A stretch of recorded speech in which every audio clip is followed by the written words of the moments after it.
All right, good morning, everyone, and welcome to a regular meeting of a panel utility commissioners and staff of the Public Utilities Regulatory Authority held today, Wednesday, September 22nd at 10 a.m. by remote teleconference. My name is Chairman Marissa Gillette. I'm joined virtually today by my colleagues, the Vice Chairman Jack Pekoski and Commissioner Michael Karen. We have a regular calendar and consent calendar in front of us today, so we'll turn first to the regular calendar. The first item on today's regular calendar is docket number 060504, REO3, which is the request of Southern Connecticut Gas Company for a declaratory ruling requesting pre-approval of a peaking services agreement with CNE Peaking LLC. The reopener is with respect to the Milford LNG facility purchase option. So I will turn to Authority Staff Saeed Hussain to please present the draft, the proposed final decision for the panel's consideration. Hi, good morning.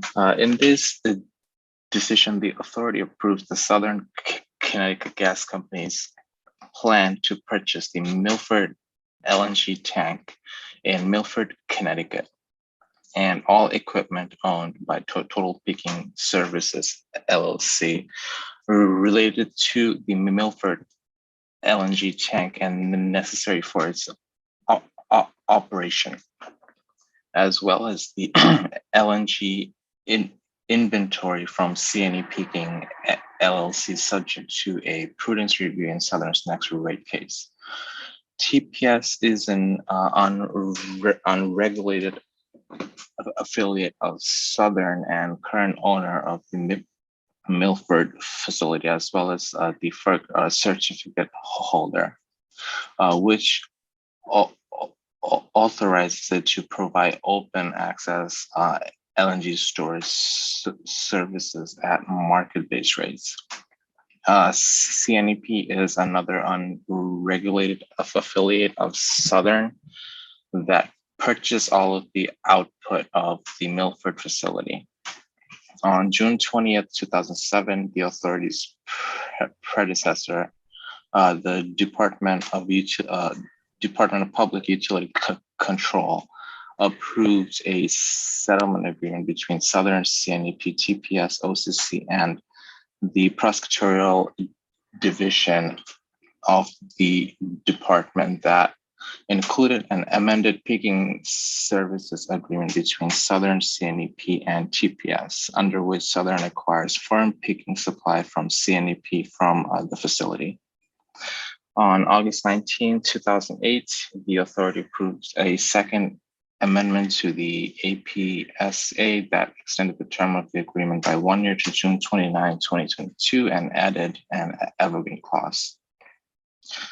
In order number 2 of the second amendment decision, the authority ordered Southern to submit its plan to purchase the Milford facility for review and approval. According to the plan, Southern intends to purchase the Milford facility as well as any LNG inventory from CNEP at net value, which will be determined at the date of acquisition.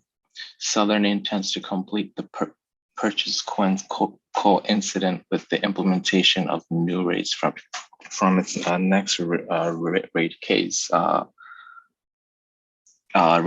filing, in order to incorporate the Milford facility into the company's base customer gas rates. The proposed acquisition of the Milford facility constitutes an expansion of plant and is therefore subject to the authority's review pursuant to Connecticut General Statutes Section 16-19E.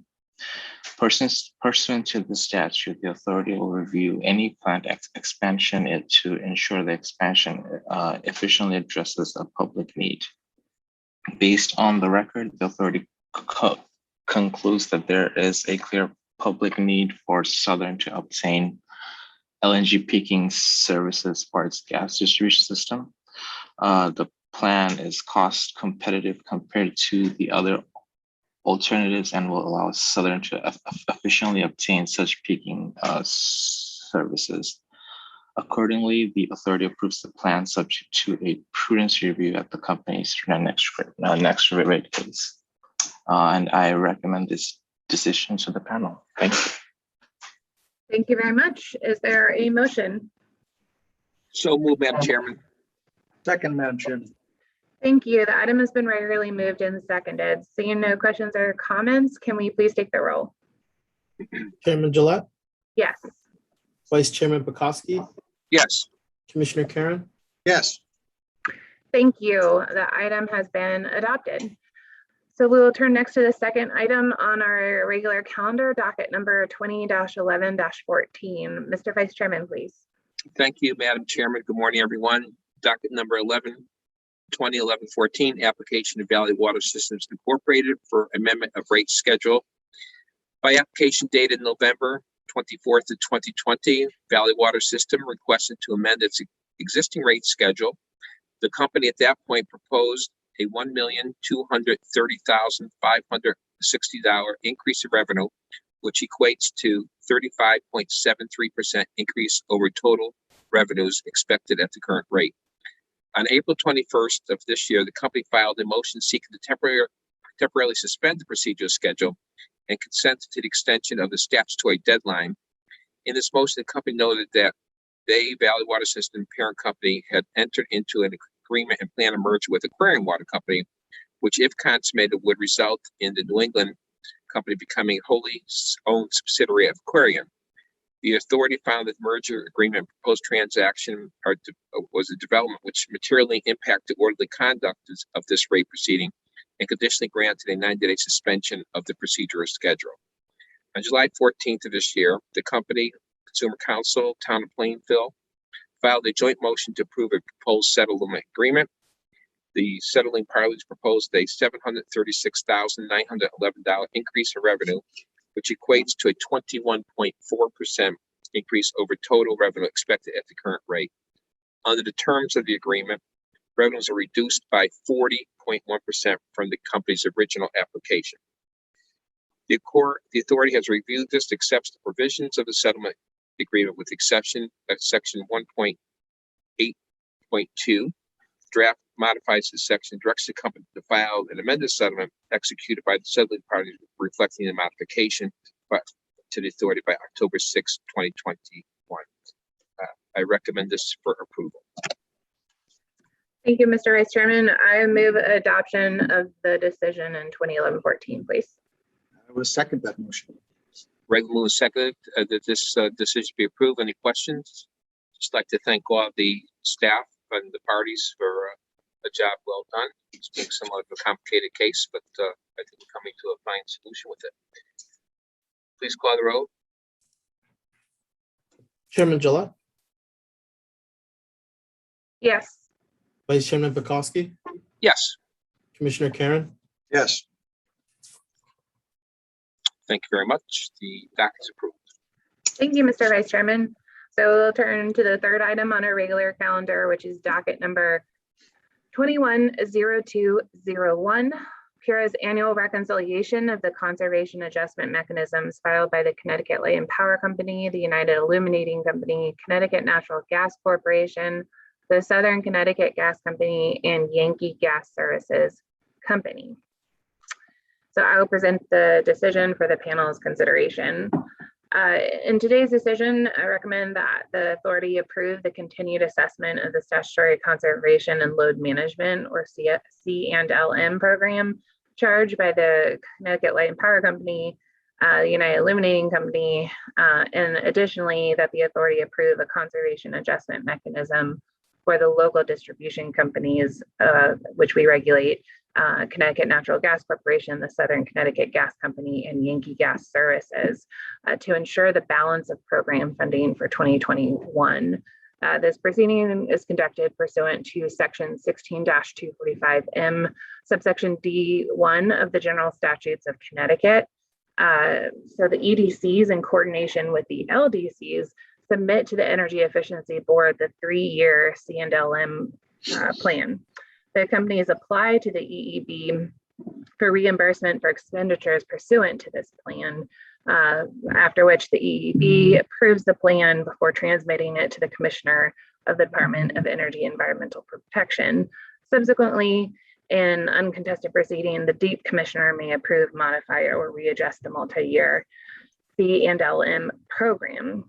Thereafter, the applicable statute tasks the authority with ensuring that the balance of revenues required to fund the plan with the plan that is approved by DEEP is provided through a reconciling CAM of not more than 6 mils per kilowatt hour of electricity sold to EDC's end-use customers, and not more than the equivalent of 4 and 6 cents per 100 cubic feet of gas sold to LDC end-use customers. So the purpose of this proceeding is for the authority to review the CAM filings of the EDCs and the LDCs, which we have done through this proceeding. In accordance, the authority finds that in accordance with the requirements of Connecticut General Statutes, section 16-245M, the authority finds that there is adequate revenue to fund the C&LM plan budgets. The CAM factors are specified in today's decision for both the LDCs and EDCs. So specifically, where the authority authorizes through today's decision that CNG, SCG, and Yankee shall assess a CAM charge of 0.0391, 0.0432, and 0.0460 per 100 cubic feet to each customer through February 28th, 2022, whereas CLNP and UI shall assess a CAM charge of 0.00515 and 0.00479 per kilowatt hour of electricity sold through February 28th, 2022. So with that, I recommend the decision for the panel, to the panel. I move adoption, Madam Chairman. Thank you. Second, Madam Chairman. Thank you. The decision has been regularly moved and seconded. Seeing no questions or comments, I'd ask that the roll be taken, please. Chairman Gillette, Yes. Vice Chairman Bukowski, Yes. Commissioner Karen, Yes. Thank you. The decision has been adopted. We'll turn next to the fourth item on today's regular calendar, docket number 210708, application of the Southern Connecticut Gas Company for the approval of the issuance of debt. Ms. Rita Skouras with Authority staff, could you please present the decision for the panel's consideration? Okay, good morning. This is Rita Skouras. Let me put on my video here. Start video. Okay, doesn't seem to be starting. Maybe I will just proceed then. Good morning, all. This is Rita Skouras. I'm presenting docket 210708 with regards to the application. In this case, the authority is approving Southern Connecticut Gas's financing program to issue up to $130 million subject to certain pre-approved issuance parameters over the authorization period, which would begin today, September 22nd, 2001, through December 31st, 2024. That's what we call the financing period in the application. By way of background, the application was initially filed on July 9th, 2021 under Connecticut General Statute 1643B, which is a statute requiring the authority approval of the issuance of debt by the regulated utilities for incurred periods greater than 1 year. We did find some deficiencies in that and requested a supplement, which we received July 28th, 2021. And with that, we began our review. By notice of proceeding dated August 10th, 2021, the authority announced that it would conduct an uncontested proceeding subject to the noted 1643B statute to review the application. Based upon interrogatory responses received, the authority determined that a hearing was not needed and proceeded to draft decision. Regarding the transaction, what we have here, several factors. The first factor is the purpose of the borrowing and the use of the funds. The proceeds of this financing program will be used by the company to fund capital expenditures and to repay short-term debt. The capital Projects cited include the replacement of cast iron, bare steel, new hookups, meters, regulators, and information technology upgrades. Ongoing business type projects are typically paid out of their operating income and not paid out of these financings. A portion of the 2021 to 2024 financing transactions proceeds will be used to pay for the 1.01 million in aggregate transactional costs, which is customary in these types of transactions. Our review finds that the stated use reasonable and permissible under Congen's Stat 1643B, given these funds will be incurred for the company's provision of regulatory services such as the capital projects cited and will not be used for the expenses of conducting ongoing business, paying taxes, or the payment of dividends as specified by that statute. In a post-issuance review, the company shall provide us with a list of the capital budget projects that the net proceeds will fund. Going forward, with regards to the transaction itself, this is a pre-approval transaction, and the financing program has specific issuance parameters that the company will be able to operate within to do its series of debt financings as proposed under the transaction. First, the maturity of the debt would be more than 1 year and as long as 30 years. The debt would be issued in a multiple series and may involve bank loans or private placement bonds or a combination of the two. It would depend on what is most cost effective at the time of those market conditions. The interest rate on the debt would be at a fixed or floating rate, considering with market rates for debt issuances of like maturities and similar market conditions, subject to a maximum credit spread of 400 basis points over either the U.S. Treasury security in the case of a fixed rate debt or the secured overnight financing rate in the case of floating rate debt or any other applicable index. The aggregate principal amount will not exceed 130 million. In reviewing these applications, the merits of a proposed program, the authority considers several factors.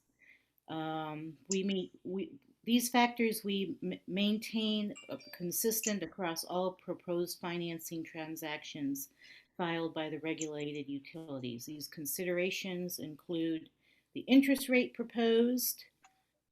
Specifically, we look for a competitive vetting process on the interest rate and that the all-in effective yield fit within the current market conditions and compares favorably or equivalently to like debt offerings within the public utility sector. Financial impacts that we look at are the proposed principal, the amount of the offering, the impact of that offering on the rate-making capital structure and the weighted average cost of capital, and if there's any credit rating impact or ramifications.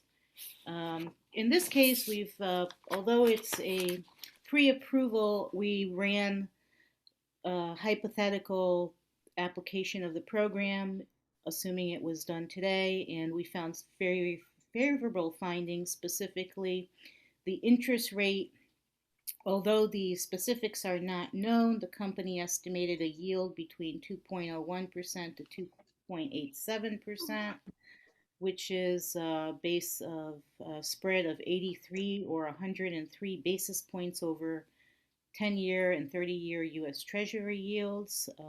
We believe a spread of this level of 83 to 103 basis points to be reasonable in today's market conditions.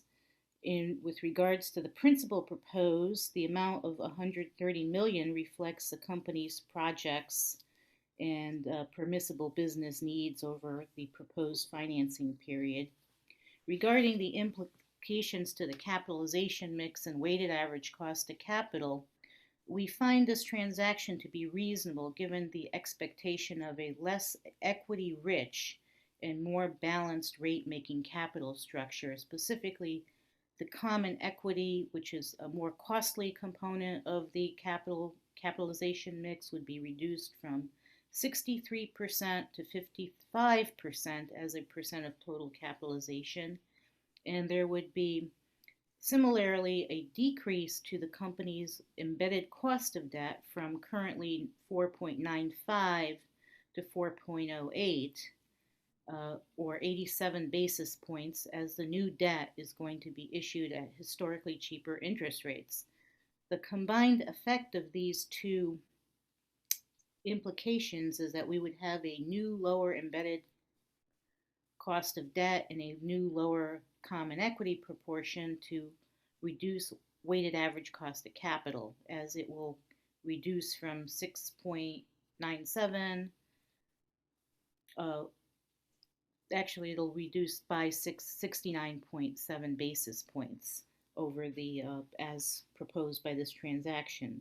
Overall, a lower weighted average cost of capital is more cost effective for future rate making. So future financing flexibility was also reviewed. The company is currently rated A- by S&P Standard & Poor's, A3 by Moody's Investors Service, and an A- by Fitch Ratings.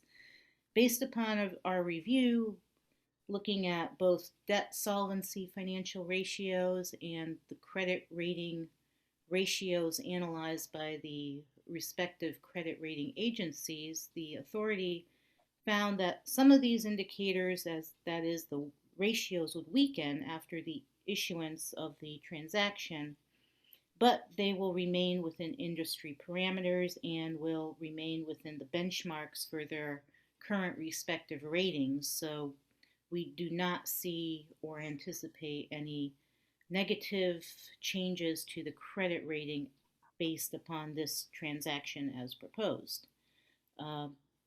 We also have included very strong order compliance requirements, given that the authority is granting approval for the company to issue debt within specific parameters, yet today the actual issuance parameters are unknown.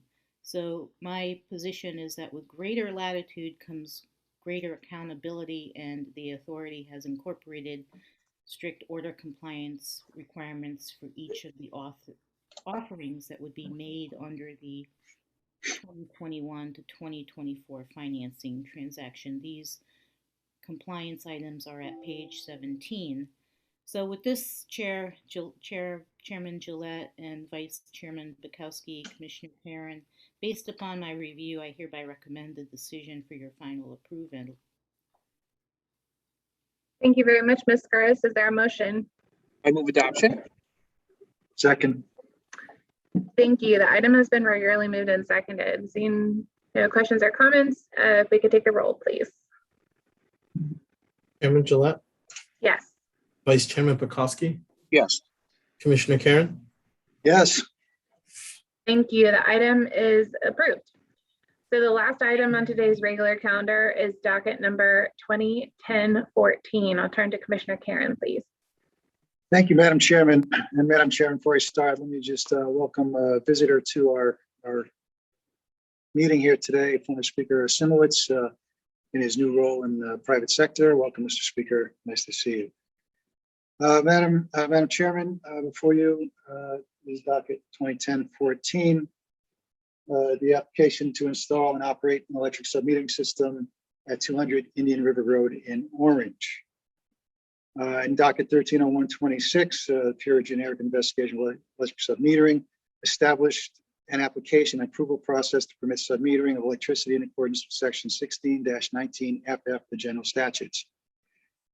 On October 25th of 2020, Orange Plaza LLC, the applicant sought approval to operate a previously installed and operational electric submetering system at the 200 Indian River Road, Orange facility. The authority recognized as participants Orange Plaza LLC, the Office of Education, Outreach and Enforcement, Department of Energy and Environmental Protection, United Illuminating, Office of Consumer Counsel, and Energy Management Systems of Exton, Pennsylvania. No interested party requested a hearing, and none was held by the authority in this docket. Orange Plaza is an LLC formed under the laws of the state of Connecticut, and the facilities commercial property encompassing 3 buildings in Christmas Tree Plaza. And the applicant applied for only one of the buildings, building number 1, for this application. There are 2 tenants. Tenants in spaces 2 through 5 in building 1. And the applicant's request includes submitting with Class 1 generation involving a PV system. Orange Plaza did not indicate in its application how it would provide for the installation of EDC meters, electric distribution company meters, and did not request an exemption from the requirements to provide for the installation of those meters should submetering cease. They're in the territory of United Illuminating. The July 1 decision from the authority created production standards for Class 1 renewable energy systems used in conjunction with submetering. And those standards include the fact that a system must provide at least 50% of the annual kilowatt hour needs of the facility to be submetered. During the Office of Education, Outreach, and Enforcement, the production standard was found that it could not meet the current infrastructure, could not be met. I'm sorry, the current production from the PV system could not be met with the current infrastructure at the facility. And the applicant provided no data to contest the DOE's conclusion that the production of the PV system in question provided less than 50% of the production at the facility. The applicant also stated that ratio utility billing or billing based on square footage was conducted until after February 20th, 2026. The unauthorized submetering at this location came to the attention of the Office of EOE due to a complaint from one of the tenants regarding their electricity bill. Consequently, the applicant failed to demonstrate that the PV system it requests to use for submetering at the facility can meet the 50% production standards set forth in the decision under docket 1301-26.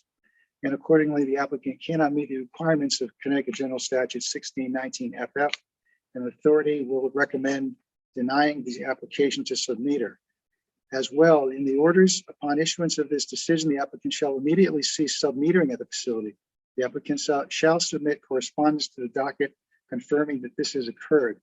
And number 2 order, within 30 days of publication of the final decision, the applicant must file a proposal with the Office of Education, Outreach, and Enforcement as compliance in the docket to address the incorrect billing that has occurred since May 1st, 2019.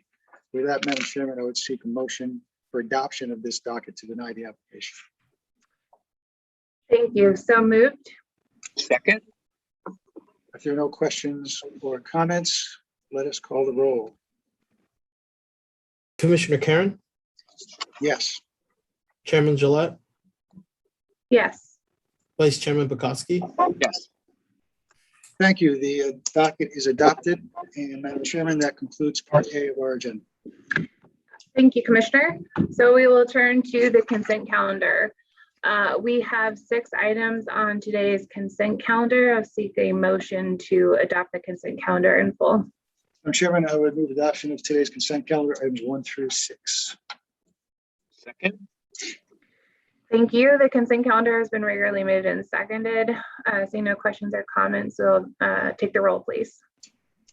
Chairman Gillette, Yes. Vice Chairman Bukowski, yes. Commissioner Karen. Yes. Thank you. The consent calendar has been approved.